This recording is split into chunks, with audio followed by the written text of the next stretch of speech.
The coaching habit, say less, ask more, and change the way you lead forever, is prestigious creator Michael Bungay Stanier's artful culmination after his widely praised books End Malaria, Accomplish More Great Work, and Get Unstuck and Get Going wound up significant hits in the field of leadership and management.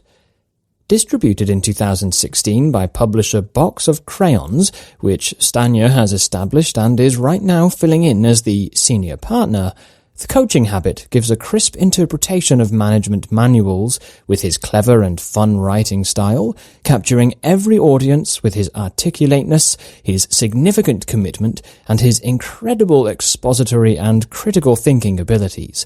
Stanier carries with him years of management encounters with a foundation in preparing, instructing, and tutoring of supervisors and representatives alike, and decisively releases them on this book to additionally underscore on the significance of an incredible training session and the huge effect it has on any business so far as that is concerned. In this book, Stanier gives his readers 7 essential questions that will direct the manager in opening their team members' best potential and in the long run create extraordinary outcomes to additionally help in the progression of the business. Stanier states in this book how coaching may change a man's profitability and in the end could represent the moment of truth a team's vocation in the long haul. Celebrated by managers and executives alike, the coaching habit has gotten various gestures of recognition for giving important understanding on the best way to enhance one's coaching style, guaranteeing that managers will remain inquisitive to enable them to tune in and stay on top of their game. Michael Bungay Stanier, B.A., LLB, M.Phil, CPCC, is non-believer of a rainless autobiography. In fact, Stanier is one to have led a colourful life since his youth. Born in 1967 and also infamously known for his high school graduation ban, to which he calls the balloon incident, as well as getting himself sued by one of his law school professors for defamation, Stanier picked these experiences in life and took them by the horns to help him land big roles in big companies in the future. Eventually leaving Australia to study at prestigious Oxford University as a Rhodes Scholar, he has earned degrees in both arts and law school, graduating with highest honours. Stanier fell in love with Marcella, then BA English student, and has since resided in Toronto, Canada. Stanier has worked with several multinational companies like Microsoft, AstraZeneca, and Xerox, and has created opportunities for managers, leaders, and business owners to excel preferentially in their chosen fields by providing great manuals for leadership, coaching, and mentorship. He is a famous keynote speaker and certified coach with a lecture stellar portfolio at the University of Toronto and Cranfield School of Management. He has a regular column for the charity About Face and maintains a podcast that mainly talks about being unstuck and innovating towards helping managers manage their people. You need a coaching habit. Everyone now knows that managers and leaders need to coach their people. The first part of The Coaching Habit introduces us to the comprehensive details of a leader's coaching style and how it is superiorly essential for every manager to become experts in this skill. Stanier is quick to mention how countless articles are written about coaching and its styles, how it has sensationalized management and helped propel businesses to a whole new level with the right kind of mentoring technique.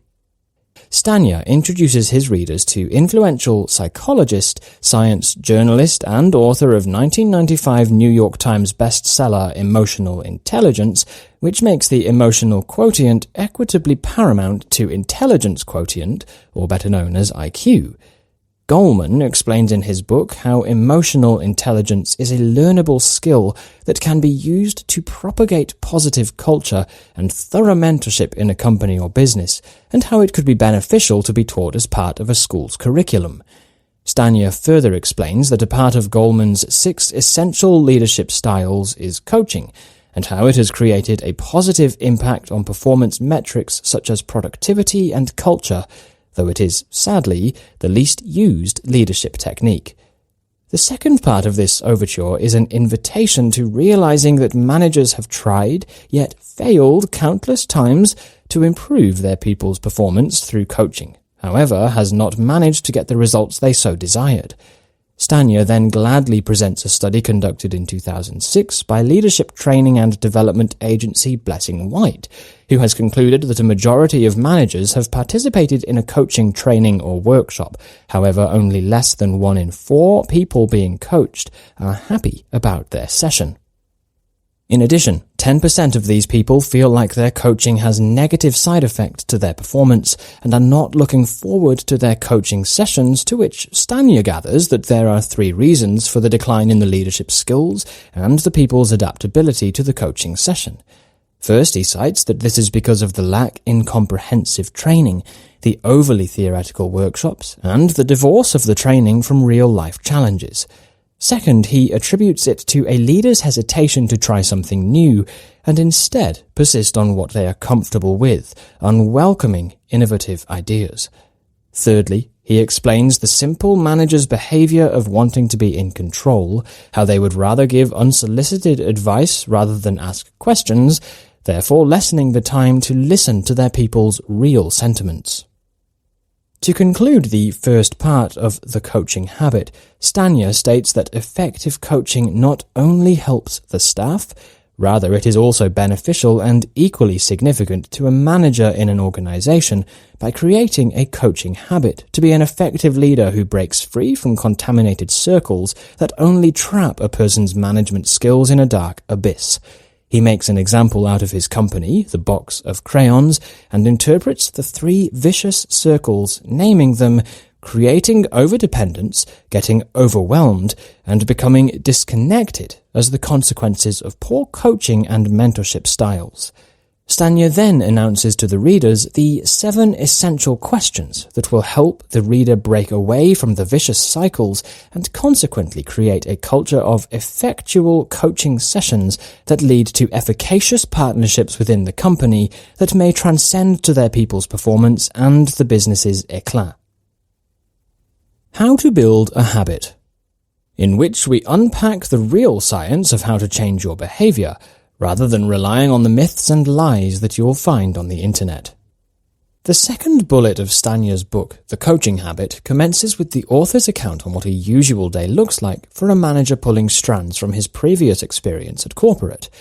He engages the readers by saying how a manager's day would usually start with promising not to check their emails first thing during their day, but eventually does, committing to a proper lunch break and yet ends up wiping off crumbs from his keyboard, eating on his work desk, and abstaining from drinking, yet ending the day with a beer in hand, seemingly failing in every habit he's trying to create. Stanier debunks all myths to creating and committing to a habit that is widely popularized in the internet today, concluding that there are only 5 essential components: discernment, a trigger, a micro-habit, effectual practice, and a well-constructed plan. The author then follows this with a set of guidelines on how to create a habit for managers and breaks it down into 5 easy steps. Make a vow. To suffice his theory, Stanier uses famed blogger and Zen habits advocate Leo Babauta and his book Zen Habits, Mastering the Art of Change, and his journey to officially quit smoking. Stanier talks about Babauta's vow that centers on serving others rather than himself, therefore creating the habit of quitting smoking with his wife and newborn daughter at the center of his vow. Essentially, people who are driven to do something are motivated because of external factors, and family is a great example for most. To be able to make other people the center of your focus when it comes to making a commitment may more likely help you achieve that goal. Therefore, Stanier suggests thinking of serving others than your own, for it may have a greater chance of getting accomplished. Figure your trigger. Stanier then brings in Pulitzer Prize-winning journalist Charles Duhigg and his book called The Power of Habit, where Duhigg explores the science behind a habit's form, creation and alteration, where he emphasizes on habit loops, golden rules, and keystone habits. For Stanier, this book helps in defining a person's trigger, and once specific about it, he will be able to know what to do for encouragement. Duhigg broke this book down into 3 parts and primarily describes the habit loop, which is composed of the cue, the routine, and the reward. Once you already know why you are doing a certain thing or performing the way a person does, the easier it will be to address it and substitute it with a positive habit. To provide a suitable solution to create a new habit, Duhigg creates a framework he gladly shares to his readers. He states that identifying the routine, experimenting with the rewards of the new habit, isolating the cue and having a concrete, well-established plan is the best guideline to encourage positive results. Stanier uses Duhigg's theory on the book to prove his argument and imposes that once you find out the trigger of your employees, it will be easier to help them form a new habit, because you are equipped with the right motivational factor and the right mindset. S. Be short and specific. When forming a habit, as well as setting a goal, Stanier suggests being short and specific to minimize distractions. If a habit's definition and substance is not defined in detail, Stanier theorizes that the mind has a way of hacking its good intentions. In any study performed in relation to goal setting, it has always been said that it is best to be specific and make sure your goals are measurable. This is the same when forming a new habit. One has to be specific in order to be focused. If a manager or a company decides to set the goals for their employees with a specific set of instructions, it will be easier to follow since they are clear with their expectations from both sides.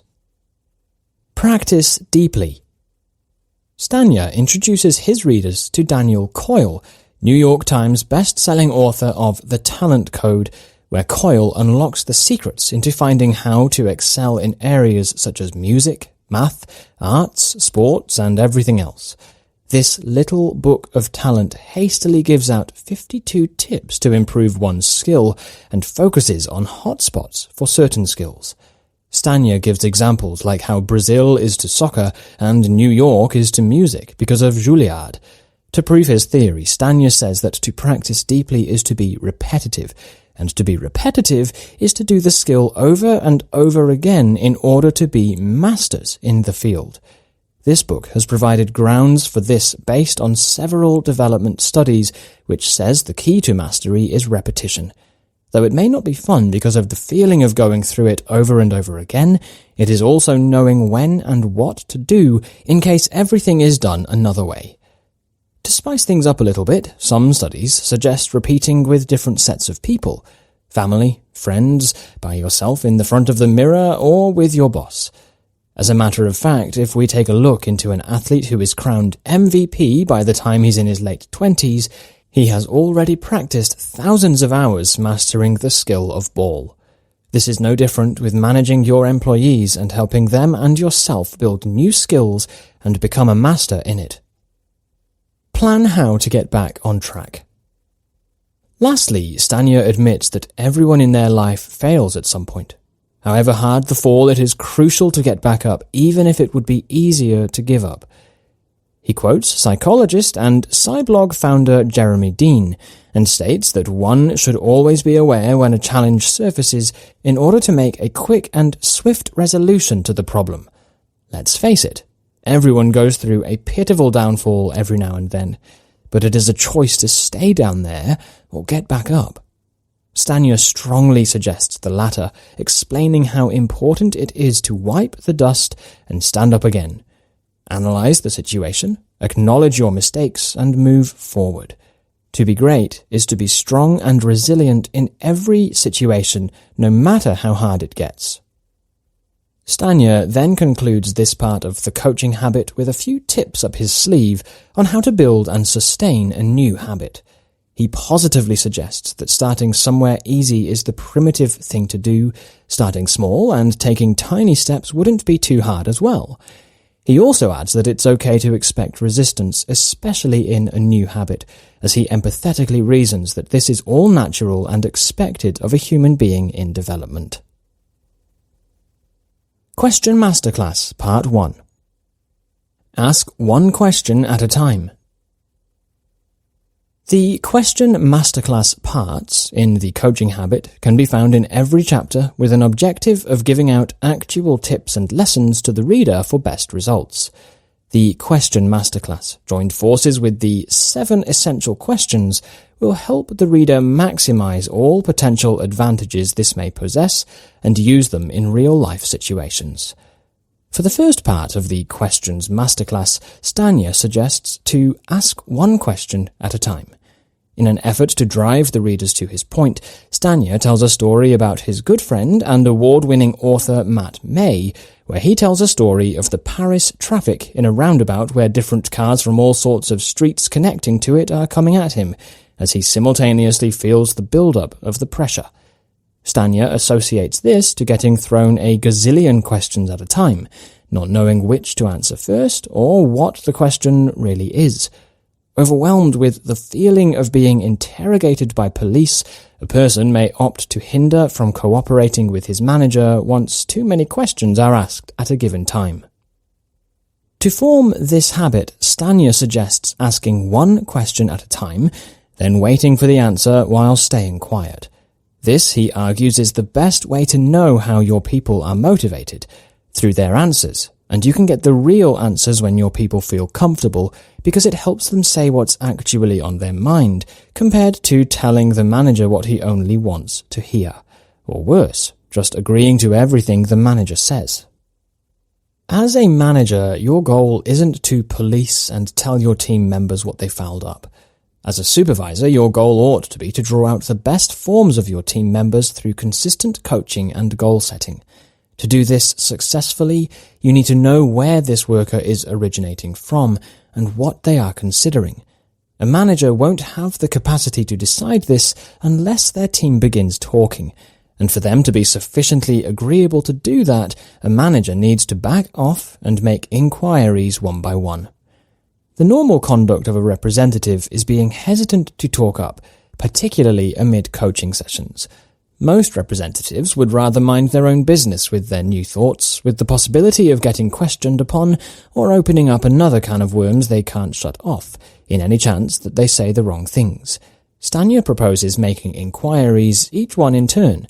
Back it off, you're here to tune in and comprehend, not to grill.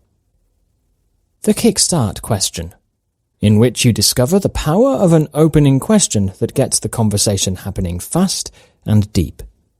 To start a coaching session with an irrefutable outcome, one must be able to start the meeting on a high and positive note.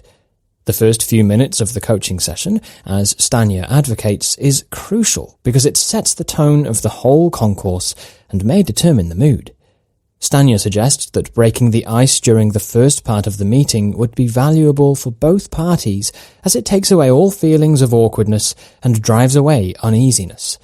A good opening, he argues, makes all the difference in a meeting, and during worst-case scenarios when a conversation gets a little boring or timid, he gives 3 other situations a manager can use to downplay the conversation and get it back on track. The small talk tango. Small talk is an important skill, especially in a workplace setting. With the goal of building rapport, small talk establishes relationships based on small conversations and may be considered a great strategy to effectively manage interpersonal distance. Doing this, according to Stanier, is an effective way to actively engage your people to talk to you and open up freely. The ossified agenda. Stanier explains that though this is commonly used in standing meetings, it can also be useful to use in case the coaching session gets a little out of focus. Designed to shed light on one focal point, the conversation is shifted away from too much small talk and rapport to that of the whole point of the meeting. The default diagnosis. This kind of conversation goes straight to the cogency of the coaching session. It tackles the challenge straight on, assuming that both parties know the purpose of the meeting. Though this is beneficial and saves time in the long run, Stanier suggests that digging faster may not always be the right path to take. A kickstart question can be as simple as asking your people, "What's on your mind?" Though the intention of a kickstart question is to start fast and get to the focal point of the meeting, this kind of question invites your people to answer the question as comfortably as they can, and makes it the prime question. Stanier also relates that this kind of question will send out a message that the meeting's agenda is to talk about what matters most. This kind of opening or kickstart questioning will be favourable because it will help the manager stick to the agenda of the coaching session as well. Stanier then explains the two different types of coaching, whereas one is for performance and the other for development. He further explains that coaching for performance is to address a specific challenge or pertains to the employee's ratings. On the other hand, coaching for development, though rarely done, is a call to grow and develop one's skills further. It's one of those coaching sessions that creates fire and willpower in a person to motivate them to move forward towards progress rather than fixing a problem. Performance training is tied in with opening future potential triumphs as opposed to assessing and judging current execution. It depends on the conviction that people need to and can do great. Coaching for performance isn't such a great amount about passing on singular execution destinations, but instead a system to take away the boundaries that keep people from really going up against and conveying against their own objectives. Coaching for performance is likewise a method for overseeing as opposed to a device to use in an assortment of circumstances, for example, arranging, designation, or critical thinking. It's an alternate method for review individuals, a significantly more hopeful route than the vast majorities of people are familiar with, and brings about an alternate method for treating them. There are numerous coaching methods for performance techniques. The great ones will help you as a mentor to encourage adapting as opposed to guide it. Addressing strategies and undivided attention are your essential tools. Though Stanier mentions the 3P model several times, he explains its importance during the last parts of the first chapter. He advises to use the 3P model to deepen the focus of the coaching session, depending on whether the challenge is centered on a certain assignment, a person, or a pattern of behavior. He names these three types as the 3P model and elaborates on it further. Stanier claims that a project-centered problem is the easiest to address. This is because the challenge is set only upon the assignment that is being worked on by the employee, and once this is resolved, this would be profit for both parties. However, if the challenge is the people, though the most common, it is one of the hardest to handle, as these talks about people and their relationships. Even if it does not talk about the problem with a person directly, it talks about the connections that surround the person in focus. Lastly, Stanier talks about how behavior patterns could be the hardest to discuss, as it involves habits that need to change. On a lighter note, this could be a great avenue to shift swiftly towards a development type of coaching and encourage change for the better, for growth, and to call for progress. Question Masterclass Part 2. Cut the intro and ask the question. For the second part of the Questions Masterclass, Stanier opens up about a memory of a couple of James Bond motion pictures and what makes them remarkable. In spite of the fact that individuals may have distinctive Bond movies that pinnacle their interest, the basic thing about these films are the way they begin off intensely. May it be bungee jumping or skiing off a cliff, the Bond motion pictures conceals you into the initial 10 seconds into an action-packed experience to set you out on a trip that keeps your heart beating from beginning to end. Stanier suggests picking up some advice from these Bond movies and start your coaching sessions by drawing in the attention of your people right away. If you know the question you would like to ask, get to the point and ask away. Once you have asked the question, stay quiet and listen to the answer to understand. Just keep in mind that the 7 essential questions are the best sets of inquest to use. The first part of the coaching session is always imperative, and just like when you are asking how they are and building small talk or rapport, knowing the perfect timing to ask questions is a skill that can be learned in time with practice. Stanier suggests to stop procrastinating.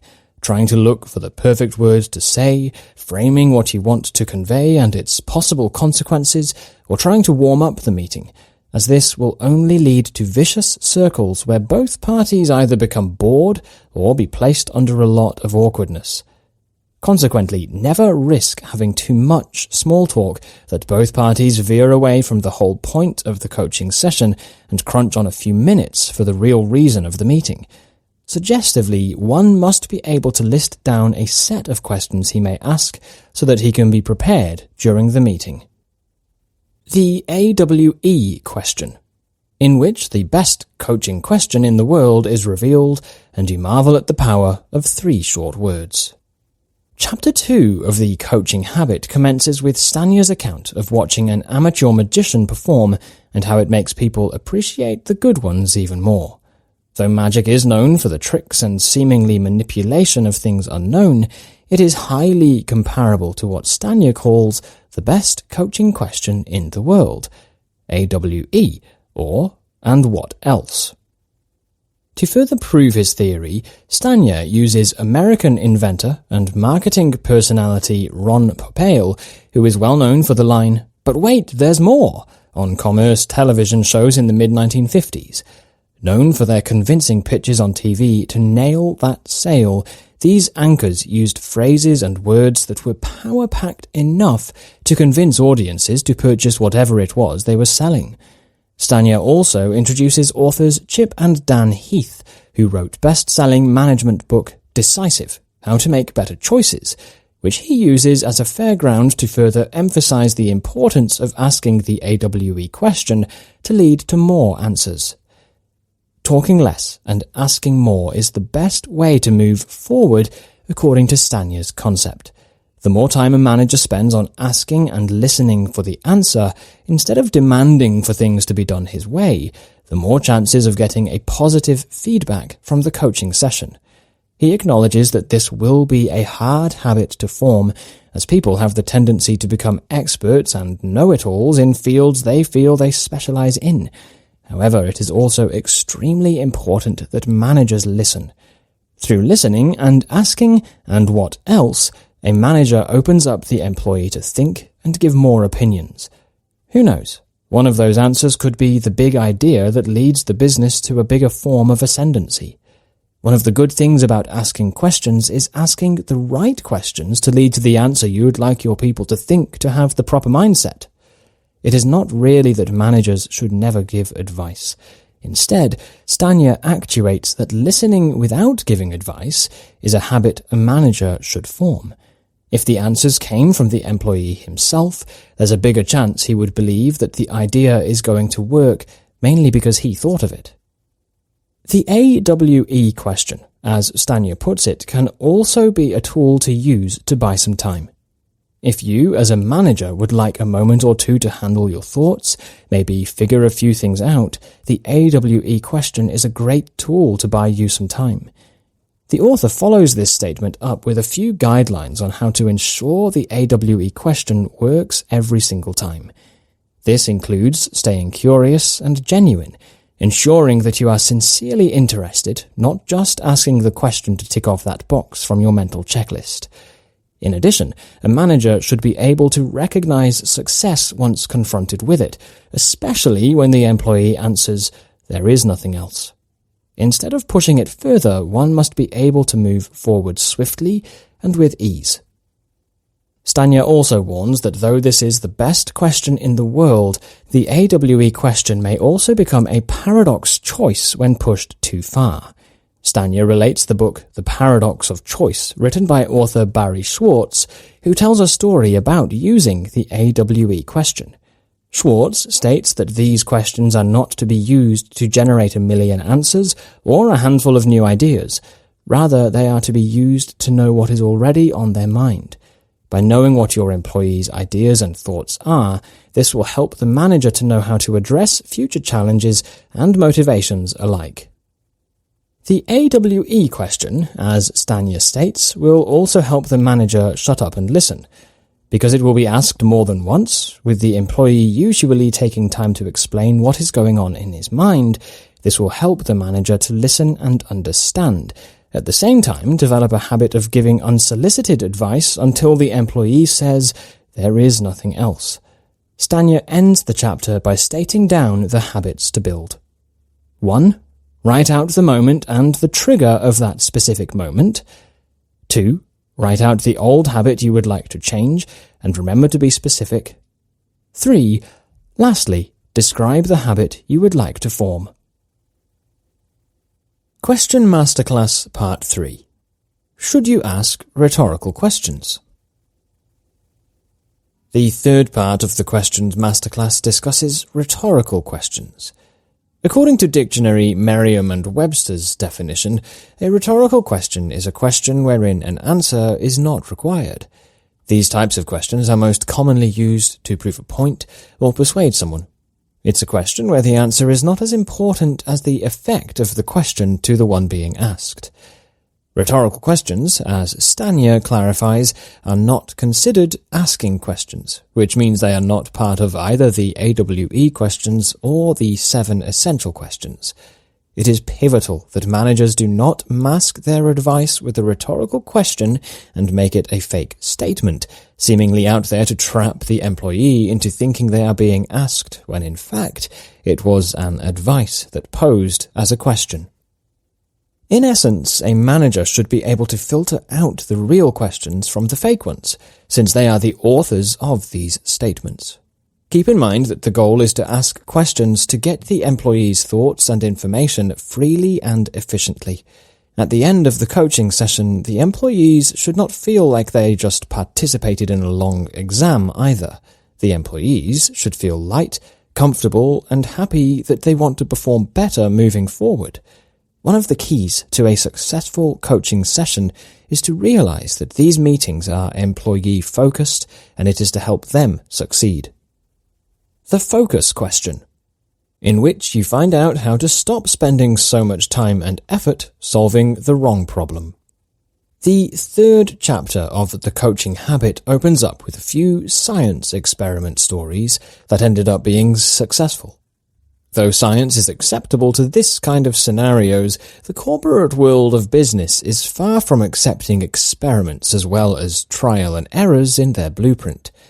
A business, as Stanier recalls from experience, likes to get things done. Managers in the corporate world are no different, as they would quickly want to cross things off from their long checklist, most of the time ending up doing double the work when it comes to managing people. The challenge is seen in the years of conditioning they have received, the deepened desire to fix everything, solve all of the problems, and provide a solution for every single challenge right away.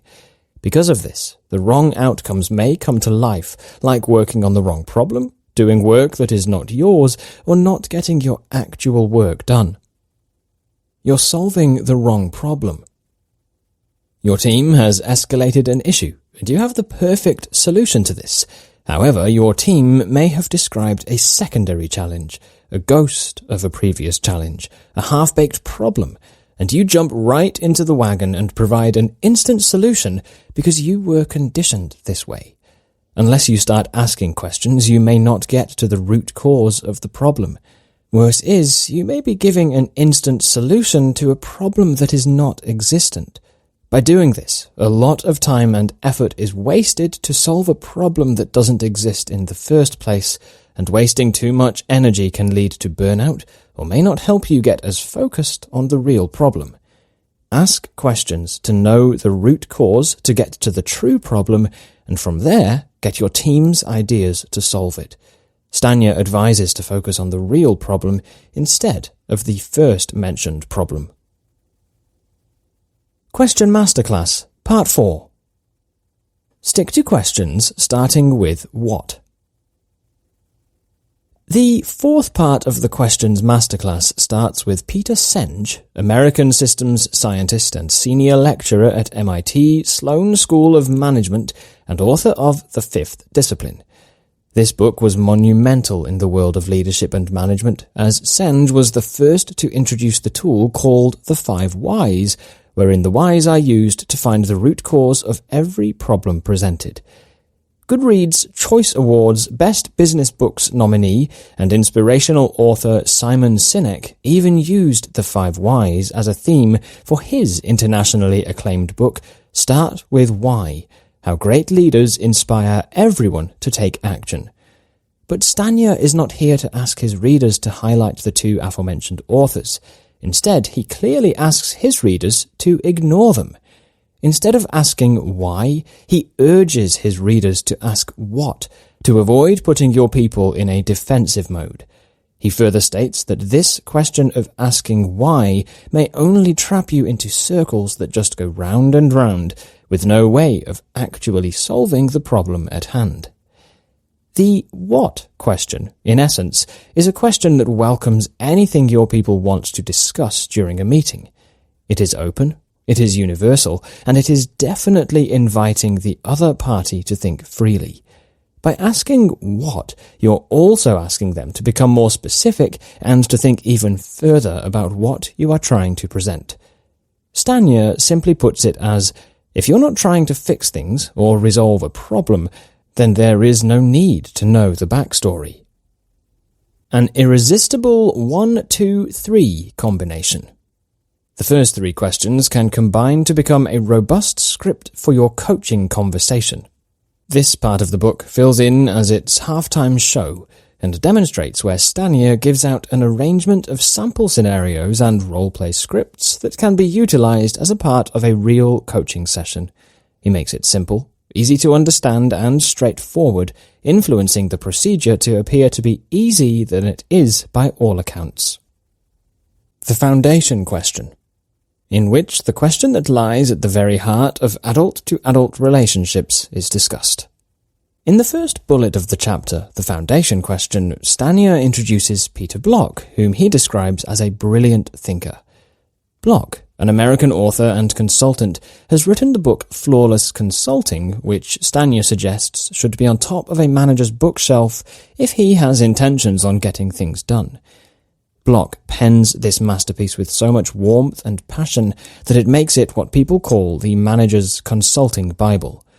He uses case studies, illustrative examples, and real scenarios to give life to his words, and he ensues that people should be given the responsibility for their own independence. Stanier uses this book as a foreground that people should be left to live like grown-up adults, responsible, accountable, and of good behavior. Stanier introduces his readers to what he calls the goldfish question, which asks, what do you really want? Some people think that this may be a simple everyday question, but if you take this by heart, and it is complex, and takes an adult and matured mind to answer explicitly. People don't usually know what they really want, or if they do, they usually make up excuses in their head why they shouldn't want it. The author gladly interprets that the biggest problem with communication is that people tend to think the conversation has happened. When both parties assume things or portray how scenarios are going to turn out, the problem will start flourishing from there. To be able to distinguish what needs to be discussed in a coaching session, a manager must be able to filter out the difference between a want and a need. Stanier starts this paragraph with a story of how, as a child, they were given pocket money, but would get a lecture on how to use it for their wants and their needs. He relates this to a conversation that ensues between manager and staff, with the manager being able to know the real reason behind their people's want and need. He gives several sample scenarios and proves that what a person says is sometimes not what they actually mean. Example given is when a staff member asks his manager to talk to the company's VP for him. He may actually be asking for protection. A great manager should know what their people want and what they need so that they may address according to priority. If by chance the manager has a hard time discovering the want from the need, an exchange of questions and answers may arise, helping both parties know what is needed. Towards the end of the 4th chapter, Stanier recognizes how busy managers are dealing with staff, bosses, and clients on a daily basis that it becomes a strenuous job. At the end of the day, managers still want their team to feel like it is a privilege to work with them and that they are always on top of their game. Stanier admits that though it may not be easy, there are 4 drivers to guide our mind to think correctly.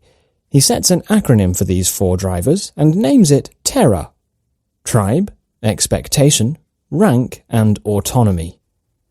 To conclude the 4th chapter, Stanier suggests building a new habit of writing out the moment, the person, and the feelings of being the sole trigger.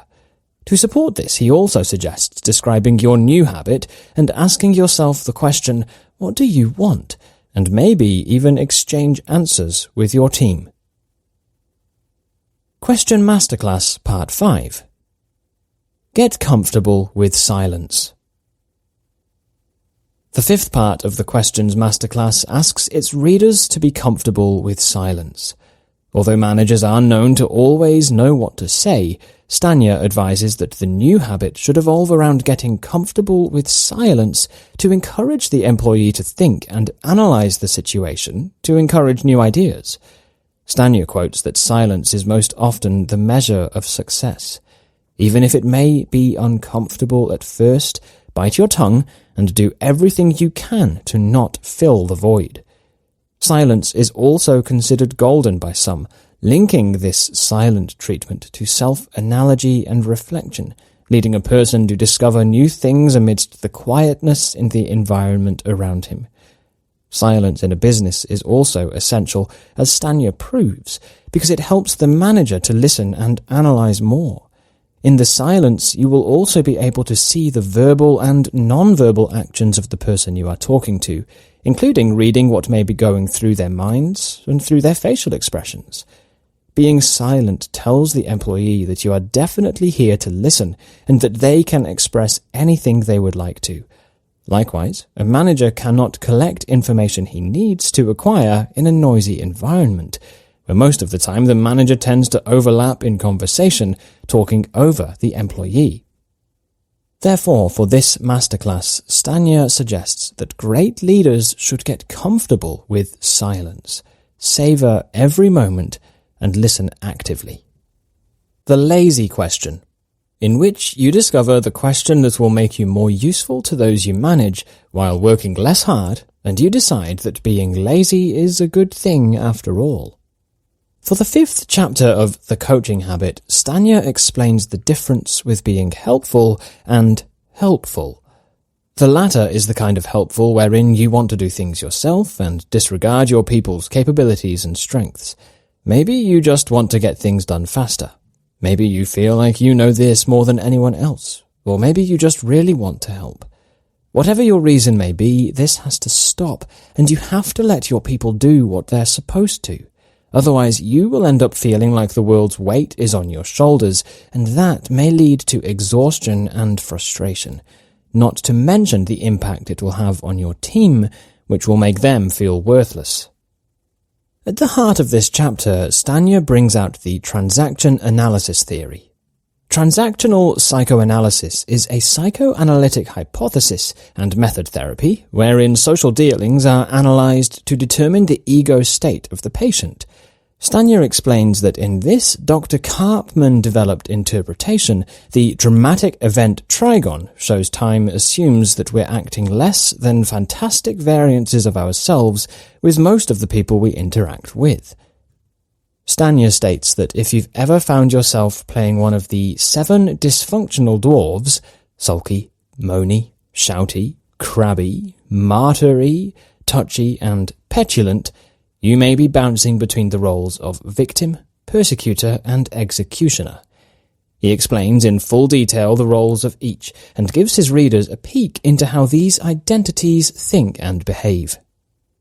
To resolve this problem, Stanier suggests forming the habit of writing down your limit of being helpful and instead ask your team how you can help to the point of asking what they actually want from you as their manager. Question Masterclass, Part 6. Actually listen to the answer. The 6th part of the Question Masterclass focuses on actually listening to the answer of your employees. One of the biggest challenges of people today is that they are generally formulating an answer in their head while waiting for the other party's feedback. This does not only make the person miss the vital points of the other party's response, it will also make the other party feel extremely uncomfortable and unheard. Actually listening means to never assume you know exactly what the other party is going to say. Rather, you would like to know, just like when an adult speaks to a 3-year-old kid. While listening to the other person talking, listen for the key words in his statements and use this as a place to start asking the 7 essential questions. The goal for the coaching session is to provide constructive feedback rather than being defensive or dismissive, and by actually listening, one will be able to know what they are really trying to say. As Stanier's theory points out, being a good listener is part of being a great conversationalist. A great conversationalist is a skill managers should be able to partake.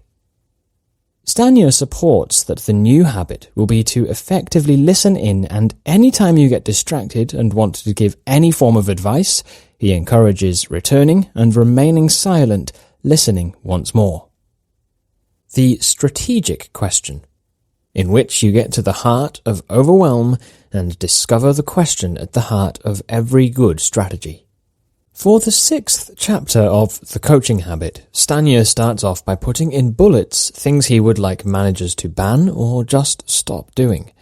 To start off his list, he asks his managers to stop accepting the good busy mindset, because at the end of the day, being busy does not equate success. Secondly, he wants managers to ban popular idea work smarter, not harder instead, to effectively filter out the things that are supposed to be done. For the second part of the chapter, Stanier acknowledges that it would be easier to say no to people close to you or the people you don't really know, telemarketers and salespeople. But saying no to people in the work organization is a little bit challenging than the usual, because saying yes seems more appropriate. The problem lies in the fact when people say yes instantly without really knowing what they're getting themselves into. To remedy this, Stanier gives a set of questions to ask before saying yes or no to a task or favor in the workplace. He also dedicates a bullet to giving out tips to those who have a hard time saying no, and ends the chapter explaining the other 5 strategic questions to ask your team to keep them on track when it comes to reaching the goal. Question Masterclass Part 6. Acknowledge the answers you get.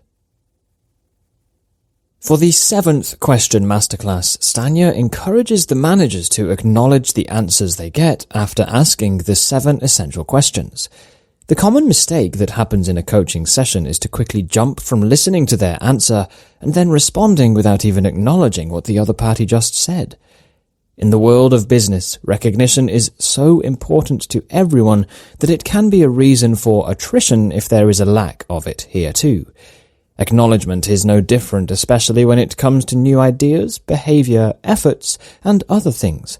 Being able to consistently acknowledge, not to mention with great timing, requires listening and staying in tune. Although one of the most powerful tools in coaching, acknowledgement is also one of the easily forgotten skills, because most people are too focused on jumping into a solution right away rather than acknowledging what has just been said.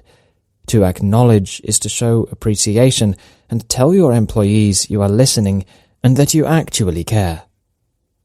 In this coaching session, once the employee answers the questions thrown at them, listen and acknowledge their answers. Don't just jump into the next question without even telling them you heard them. Listen. Acknowledge the answers. If there is nothing else, it's time to proceed. The learning question, in which you discover how to finish any conversation in a way that will make you look like a genius. For the 7th chapter of The Coaching Habit, Stanier suggests to bookend coaching sessions with the question, what was most useful for you? To ask this question and get the answer will help both the manager and the team member know if they are well calibrated in knowing their goals and what they still need to do. This question asks team members what they have learned, and this is considered one of the most important questions because it tells you what your people can take away from the meeting. As an employee who gets asked this question, He will dive deep into his thoughts and analyze what he has learned from the coaching session, and if positive, will help him realize the meeting was indeed successful and helps them move forward. It reminds them how useful their managers are, and that coaching sessions are meetings they can look forward to in the future instead of something they dread to attend. As a manager, this question will provide great feedback you can use to improve your current skills and gives you a chance to know what your employee has really learned. This makes both minds calibrated and makes it easier to perform, knowing what needs to be done from both sides. Stanier ends this chapter by asking the managers reading this book to start and end their coaching sessions strong. Starting the coaching session with the question, "What's on your mind?"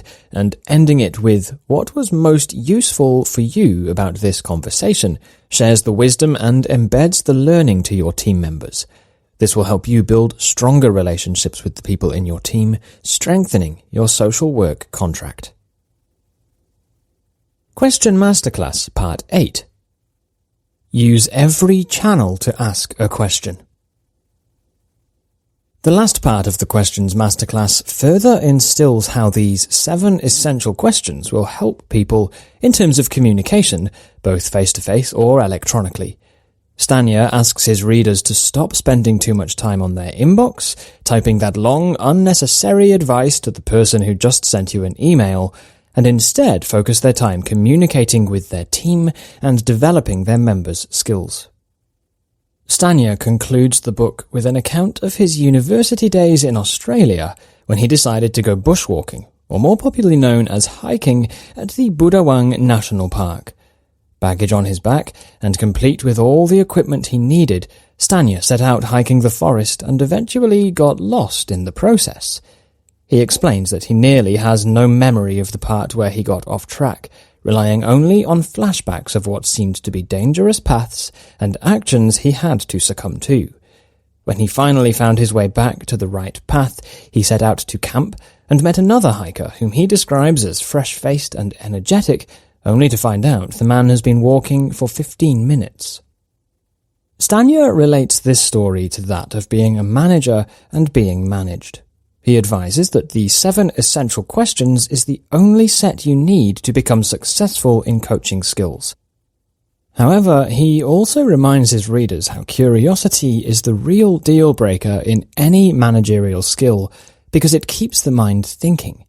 He further instills that the variety of behavior that's going to serve you most powerfully is simply this: a little less advice, a little more curiosity.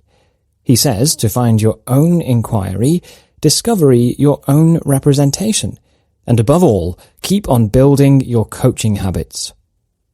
Stanier acknowledges that coaching is one of the most important skills for a business to survive. Though not all managers are masters of this skill, this book was designed to help leaders across all industries and assist them to address their concerns, especially when it comes to habit forming. What sets Stanier apart from other management and leadership mentors is his great ability to take something so complex and break it down for the regular person, making it completely simple and easy to understand. Backed up with multiple years in the business helping managers excel, Stanier creates the perfect tense book to use if you want to perfect your coaching skill and help your citizenry bring out the best edition of their persona. Stanier, proving that he tries to write as simply as he can, breaks this book down into several chapters and subchapters, simplifying explanations and guidelines only to show the important factors needed to become a great manager.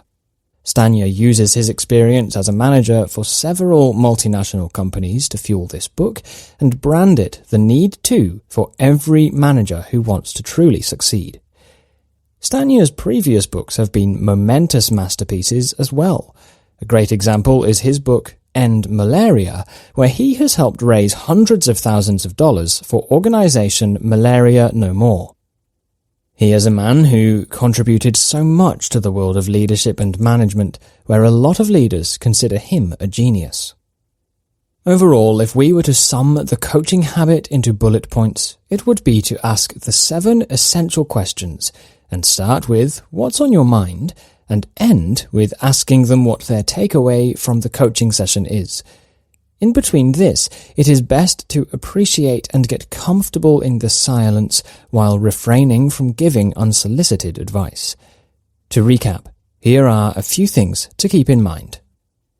First, stop giving out advice and instead ask questions. As discussed, rhetorical questions are not considered questions. Rather, ask questions that start with what to help your employees get comfortable in speaking up and presenting their ideas. In this book, you will see ask questions in all of the chapters. This shows just how important it is to ask the right questions. Make sure that you kickstart the coaching session with the query that sets the mood to become comfortable and inviting. It has to be an open place where your team can feel they are welcome to speak their mind.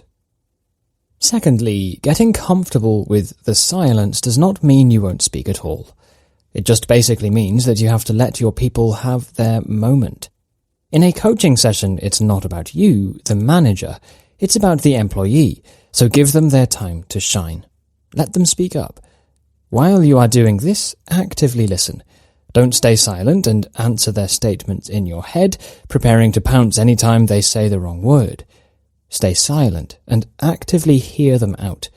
To listen is to understand and empathize with your employees.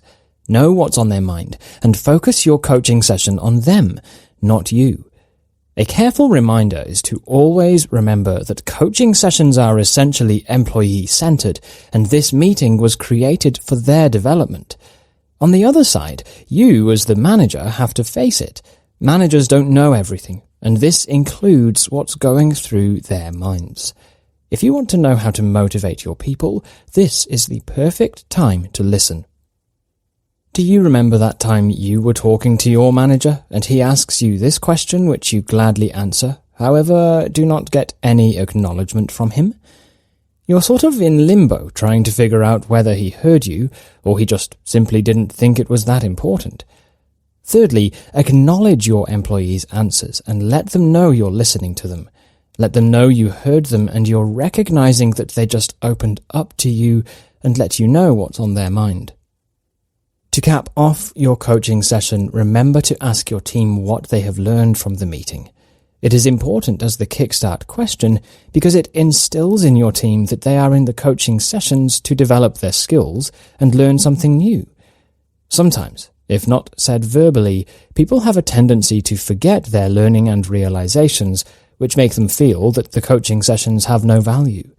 This question will serve as a reminder that they have learned something from the meeting, and it will serve as their marker to move forward. It is best to keep in mind that coaching sessions are generally a two-way conversation where the team member does most of the talking and the manager does most of the listening. Becoming an effective leader is not done overnight and may require consistent trial and error and a whole lot of patience, but it is not impossible. Asking your team for feedback will also be a great part of your coaching session, as this will work constructively for you. Remember that employees are more open to being coached if they are aware that their manager also accepts feedback from his team. Coaching, as defined by Cambridge's English Business Dictionary, is the activity of training people or helping them achieve a certain skill. A manager who does not know how to coach won't be able to help his people succeed, therefore creating a paralysis in the business. On the other hand, managers who do great coaching sessions tend to be recognized by their people as being the person who has helped them move from one phase to the other, moving towards success. Habit forming, as defined by Cambridge's English Dictionary, is the activity that makes you want to do something repeatedly. As Stanier puts it, building new habits may force resistance, especially during the start, but you just have to fight your way through it and remember why you're doing it in the first place. Critics have continuously praised the coaching habit, saying that this is the perfect book to carry if you want to read something light and witty. A lot of big names and corporate executives have testified and said Stanier's guidelines on this book helped them coach their people really well. At the end of the day, a manager's job is to lead his people to become great stone pillars of a business, where the prosperity and success is paramount to their performance. It is also best to keep in mind that the results of your people's performance may also reflect greatly on how you handle them as a manager. So if you help them in developing their skills, the more likely they will want to work with you continuously. Stanier, by and by, demonstrates his written work adequacy in this book and gives huge amounts of generous confirmations and concentrates to demonstrate his cases, which make it so fascinating and relatable. It is evident he has dedicated studying and committing incalculable hours to fuel this book. He furnishes the book with the fascinating examples of overcoming adversity and independent people who left on a voyage of riveting belvedere. At last, The Coaching Habit is a book that will keep you charmed as you read page by page, leaving the reader with steady acknowledge and edification, and ideally keeps the reader persuaded to move past their difficulties and into finding their actual significance and life's motivation as a mentor, leader, and manager. At the end of the day, there is no perfect formula to become the best coach or mentor out there. Every person, every company, every business is different because of the model and architecture of every industry. The thinking capacity of man can process a constrained measure of data at a time. There is a component in the mind that channels every single approaching sign, and just those considered vital. It is difficult to work without it. This determination procedure happens consequently with no exertion. You don't need to do anything.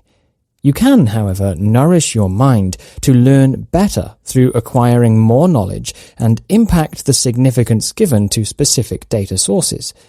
By staying alert, or as it were by tuning your faculties and connecting with your mind, you are responsible for the nature of information that your mind gets and the significance it is given, which is an important practice for managers and leaders alike. Practice these 7 basic inquiries and fit them immaculately into your training, normal as it turns into a propensity. Be solid and be warm. Open your ways to your group so they may know they can believe you with their contemplations, data, and thoughts. By asking the correct inquiries anyway, you can encourage this procedure. So to build your training execution, you have to dependably check the adjustment in mindfulness level first. On the off chance that nothing occurs at that level, you require more exertion before proceeding onward.